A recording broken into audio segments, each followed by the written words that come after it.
Assalamualaikum warahmatullahi wabarakatuh. Alhamdulillah malam ini kita ada sebuah pertanyaan ya. Nanti pertanyaannya akan Mbak Wira screenshot dan Mbak Wira tampilkan di sepanjang video. Jadi Anda bisa melihat bagaimana bunyi pertanyaannya.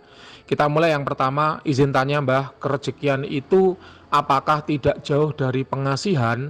Nah, jawabannya kebalik. Pengasihan itu adalah salah satu faktor untuk menarik kerejekian. Jadi bukan kok kerejekian itu tidak jauh dari ASEAN, kebalik, ASEAN itu yang tidak jauh dari kerejekian. Kenapa? Karena konsepnya begini. Ketika seorang pedagang misalnya ya, diasihi oleh pembeli, maka pembelinya akan menjadi pelanggan. Apabila seorang yang coba-coba jadi pedagang diasihi oleh orang, maka orang yang semula tidak ingin beli jadi beli.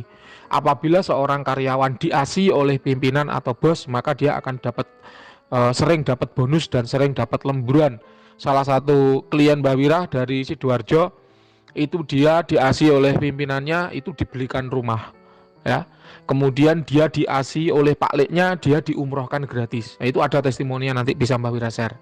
Kemudian ada salah satu maklar rumah ya, pedagang rumah di Kuningan, itu dia diasihi oleh pembelinya sehingga gampang closing, dikit-dikit closing dan nilainya miliaran. Nah, kayak gitu. Jadi pengasihan itu erat hubungannya dengan kerejekian. Jangan dibalik, bukan kerejekian yang erat hubungannya dengan pengasihan. Kenapa? Karena dengan diasihi oleh orang, kita jadi mudah dalam mencari rezeki, kayak gitu. Kemudian jadi pertanyaannya, jika iya betul berarti khodamnya termasuk punya fungsi pengasihan, kebalik ya. Jadi ASEAN yang punya fungsi kerejekian. Nah, yang dimahar oleh klien malam ini itu sebuah khodam dari ras naga ya, naga merah. Kalau untuk naga merah sendiri fungsinya lebih dominan di kerejekian ya. Bentar Mbak Wira cek dulu sketsanya, tapi seingat Mbak Wira di kerejekian. Fungsinya lebih ke kewibawaan, penundukan, proteksi, healing, penyembuhan, kepekaan batin, serta kerejekian dagang. Berarti memang kerejekian, bukan di pengasihan. Memang untuk naga merah ini kerejekiannya yang kuat ya. Dia tidak punya fungsi pengasihan, tapi fungsi kerejekiannya yang kuat, kayak gitu. Jadi itulah jawaban dari pertanyaan Anda. Jadi naga merah ini tidak punya fungsi pengasihan, tapi dia punya fungsi kerejekian yang kuat. Kalau suatu khodam itu punya fungsi ASEAN gitu kan, maka dia biasanya dekat dengan kerejekian. Ya bisa juga kalau diarahkan ke kerejekian kayak gitu. Tapi kalau dia punya fungsi kerejekian saja, maka berarti dia tidak punya fungsi pengasihan. Bisa dipahami ya.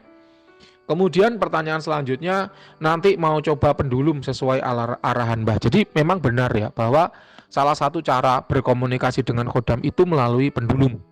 Pendulum adalah benda yang diikat dengan benang, kemudian benangnya kita pegang.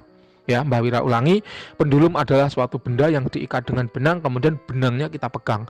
Jadi kalau benangnya itu dicantolkan ke paku, ya dia nggak akan bergerak. Kenapa? Karena pendulum itu bergerak dengan mengkonsumsi energi dari pemegangnya.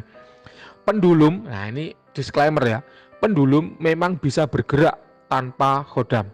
Mbak Wira ulangi, pendulum memang bisa bergerak tanpa khodam.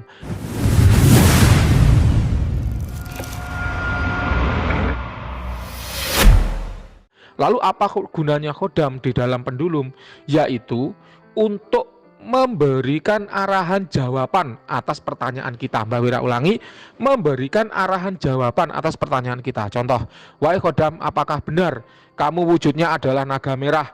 Kalau benar, maka bergeraklah ke atas ke bawah. Kalau salah, bergeraklah ke kiri dan ke kanan. Maka dia akan bergerak ke atas ke bawah atau ke kiri ke kanan sesuai dengan pertanyaan yang kita ajukan, kayak gitu. Misalnya lagi, wahai naga merah, apakah kamu suka dupa gaharu? Kalau suka bergeraklah ke atas ke bawah, kalau tidak suka bergeraklah ke kiri ke kanan. Maka dia akan bergerak, kalau suka ya ke atas bawah, kalau tidak ya ke kiri ke kanan. Pertanyaan jangan begini, lalu apa yang kamu suka? A. Nasi padang. B. Sate kambing. C. Es teler. D. Kakap merah. Ya nggak bisa jawab dia. Jawabannya hanya iya tidak. Ya bergerak atas bawah, tidak kiri kanan, atau bisa jadi, atau mungkin berputar biasanya. Misalnya, apakah saya bisa mendapatkan si mawar kembang desa dengan fungsi pengasihan yang kamu miliki? Kalau iya, maka dia akan bergerak atas bawah, kalau tidak kiri kanan. Kalau bisa jadi atau mungkin, maka dia akan bergerak berputar.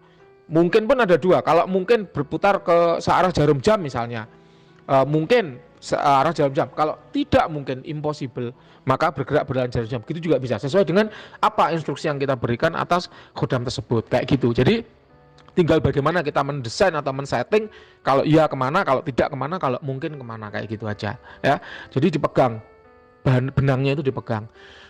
Lah kalau azimat saya berupa emas yang bentuknya kotak itu ada sertifikatnya, bagaimana Mbah caranya? Maka caranya yaitu emasnya bisa diikat dengan benang, atau kalau Anda nggak mau ribet, maka Anda bisa menggunakan apa ya, batu boleh ya nanti.